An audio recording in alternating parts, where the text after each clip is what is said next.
പിതാവിനും പുത്രനും പരിശുദ്ധരുമായ സ്തുതി ആദ്യ മുതൽ തോന്നേക്ക് തന്നെ ആമീൻ. ദ ട്രൂ ഫെയ്ത്തിലേക്ക് എല്ലാവർക്കും ആത്മാർത്ഥമായ സ്വാഗതം. ഞാൻ യാക്കോബായ സഭയിലെ ആലുക്കൽ കോർ എപ്പിസ്കോപ്പ. സത്യവിശ്വാസം സംബന്ധിച്ച കാര്യങ്ങൾ മാത്രമാണ് ഇവിടെ പറയുന്നത്. തെറ്റുകളുണ്ടെങ്കിൽ തിരുത്താവുന്നതാണ്. ഇന്നത്തെ വിഷയം വളരെ പ്രധാനമായൊരു വിഷയമാണ്.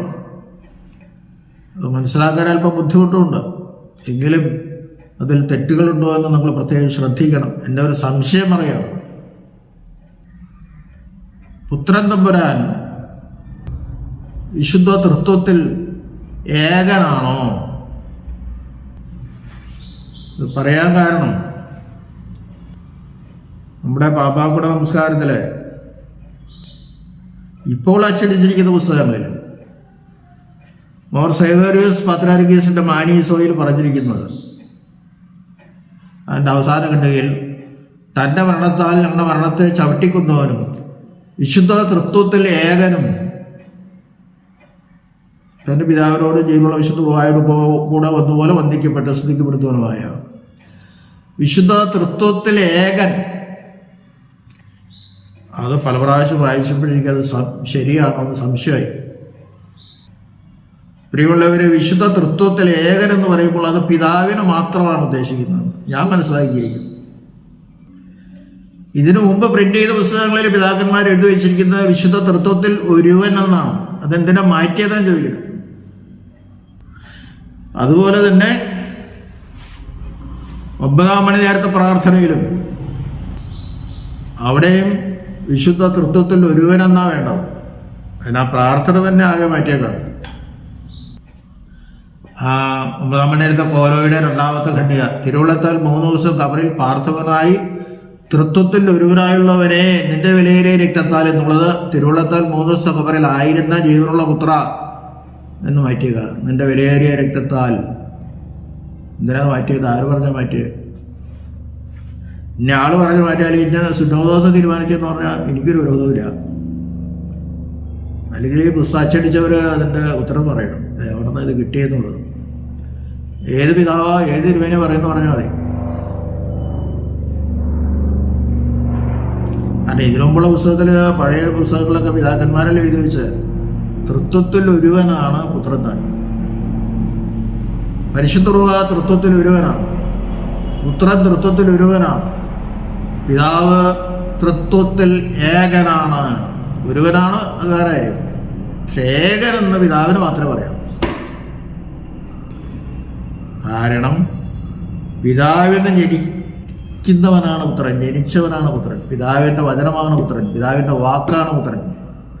പരിശുദ്ധ റൂഹ പിതാവിൽ നിന്ന് പുറപ്പെടുന്നവനാണ്. എല്ലാത്തിൻ്റെയും ആധാര സോഴ്സ് പിതാവാണ്. പുത്രനും പരിശുദ്ധ റൂഹായും ഒന്നിൻ്റെയും സോഴ്സ് അല്ല. കത്തോലിക്ക സഭ പഠിപ്പിക്കുന്നുണ്ട് പരിശുദ്ധ റൂഹ പിതാവിൽ നിന്നും പുത്രനിൽ നിന്നും പുറപ്പെടുന്ന ഫിലിയൊക്കെ. അത് തെറ്റാണ്, നമ്മളങ്ങനെ വിശ്വസിക്കുന്നില്ല.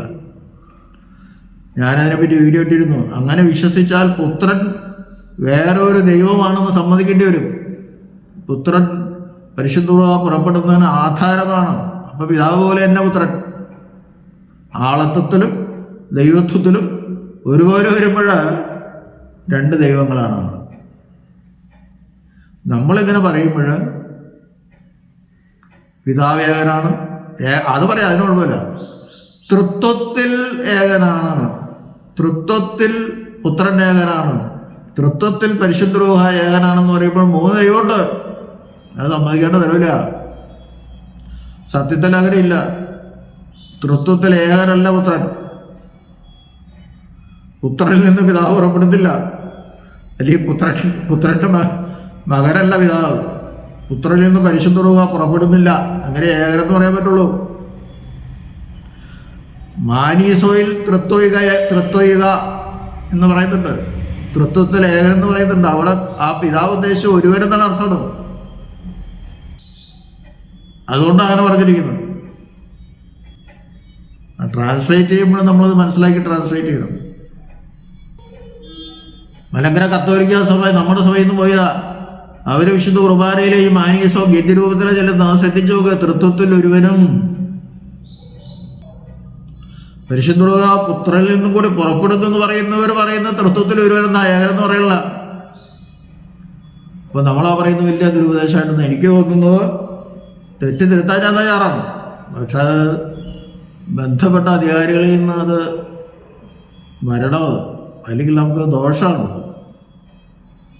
ഇത് ഞാൻ പറയുന്നത് ശരിയാണെങ്കിൽ, ഇപ്പോൾ ഉള്ള പുസ്തകത്തിലുള്ളത് തെറ്റാണെങ്കിൽ തീർച്ചയായിട്ടും അടുത്ത പ്രിന്റിങ്ങിൽ അത് തിരുത്തേണ്ടതാണ്. അല്ലെങ്കിൽ നമ്മുടെ തലമുറകൾ മുഴുവൻ അത് പഠിക്കും. തൃത്വത്തിൽ ഒരുവൻ, പിതാവായ ഏകദൈവമേ നമുക്കുള്ളൂ. പിതാവും പുത്രനും പരിശുദ്ധ റൂഹായും തൃത്വത്തിൽ അംഗങ്ങളാണ്, വ്യക്തികളാണ്. അത് സമ്മതിക്കുന്നു. പിതാവ് ഒരു ദൈവവ്യക്തി, പുത്രൻ്റെ ഒരു ദൈവവ്യക്തി, പരിശുദ്ധ റൂഹ ഒരു ദൈവ വ്യക്തി, സംശയമില്ല. പക്ഷെ അവിടുത്തെ റിലേഷൻഷിപ്പ് പിതാവിൽ നിന്ന് പുത്രൻ ജനിച്ചിരിക്കുന്നു, പിതാവിൽ നിന്ന് പരിശുദ്ധ റൂഹ പുറപ്പെടുന്നു.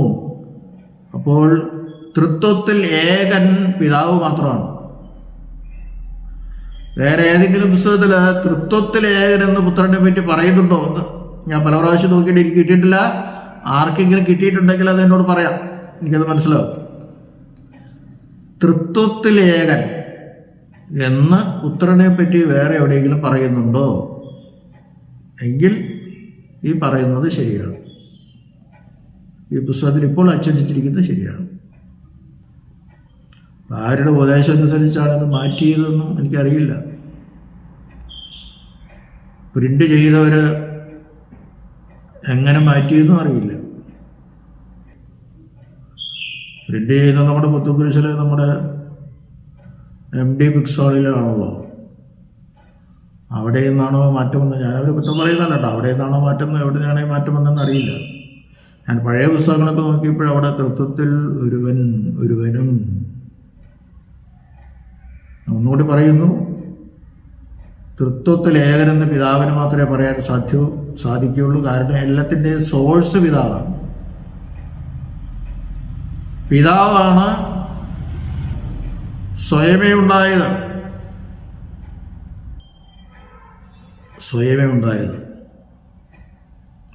സ്വയംഭൂ, അതാണ് അതിൻ്റെ അർത്ഥം. പിതാവ് സ്വയംഭൂവാണ്. പുത്രൻ പിതാവിൽ നിന്നുള്ള സ്വയംഭൂവാണ്. കാരണം പിതാവിൻ്റെ വചനമാണ് പുത്രൻ. പിതാവുള്ളപ്പോഴേ പുത്രനും ഉണ്ട്, അതിന് സംശയമൊന്നുമില്ല. പിതാവിൻ്റെ വചനമാണ് പുത്രൻ. ആ വചനം ജനിക്കുന്ന പിതാവിൻ്റെ മനസ്സിലാണ്. അത് വാക്കായി പുറത്തു വരുന്നതാണ് പുത്രൻ. പിതാവുള്ളപ്പോഴേ മനസ്സുണ്ട്, പിതാവിൻ്റെ മനസ്സുണ്ട്, പുത്രനും ഉണ്ട്. ആ മനസ്സിൽ വിചാരിക്കുന്ന കാര്യം അപ്പോൾ തന്നെ അത് പുറത്തു വരാണ്, പറഞ്ഞാലും പറഞ്ഞില്ലെങ്കിലും. അതാണ് വചനം, വാക്ക്. The word was with God എന്ന് പറയുന്ന അർത്ഥം അത് മനസ്സിലാക്കും. അപ്പോൾ പുത്രൻ സ്വയംഭൂ ആണെന്ന് പറയുമ്പോൾ പിതാവിൽ നിന്നുള്ള സ്വയംഭൂവാണ്. പരിശുദ്ധ റൂഹ പിതാവിൽ നിന്നുള്ള സ്വയംഭൂവാണ്. ആ സ്വയംഭൂ ആയവന് മാത്രമേ ഏകൻ എന്ന് പറയാൻ പറ്റുള്ളൂ. ആ പഴയ നിയമത്തിലും ആവർത്തനം 6:4 അങ്ങനെയല്ലേ പറയണേ. ക്ഷേമമായ ഇസ്രായേൽ കേൾക്കുക, നിന്റെ ദൈവമായ കർത്താവ് ഏക കർത്താവ്.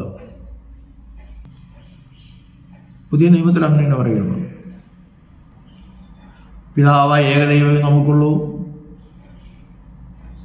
അവനാൽ അയക്കപ്പെട്ട യേശു ക്രിസ്തുവും ഏക കർത്താവായി നമുക്കുണ്ട്. ഏക കർത്താവ് എന്ന് പറയാം, അതിന് കുഴപ്പമില്ല. തൃത്വത്തിൽ ഏകരെന്ന് പറയാൻ പറ്റും. ഞാൻ പറയുന്നത് മുഴുവൻ ശരിയായിട്ട് എടുക്കണ്ട. ഇതിനെ ഖണ്ഡിക്കുന്ന ഏതെങ്കിലും പുസ്തകത്തിലോ മറ്റു രേഖകളിലുണ്ടെങ്കിൽ അതറിയിച്ചാൽ അതെല്ലാവർക്കും പ്രയോജനപ്പെടും. പലർക്കും ചിലപ്പോൾ ഈ സംശയങ്ങളൊക്കെ ഉണ്ടാകും. കാരണം ആദ്യം ഇങ്ങനെ ഒന്ന് പിന്നെ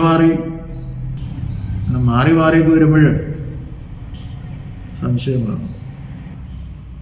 ഈ കാര്യം ബന്ധപ്പെട്ടവർ ശ്രദ്ധിക്കും എന്ന് ഞാൻ വിശ്വസിക്കുന്നു. ദൈവം നമ്മെല്ലാവരെയും അനുഗ്രഹിക്കട്ടെ.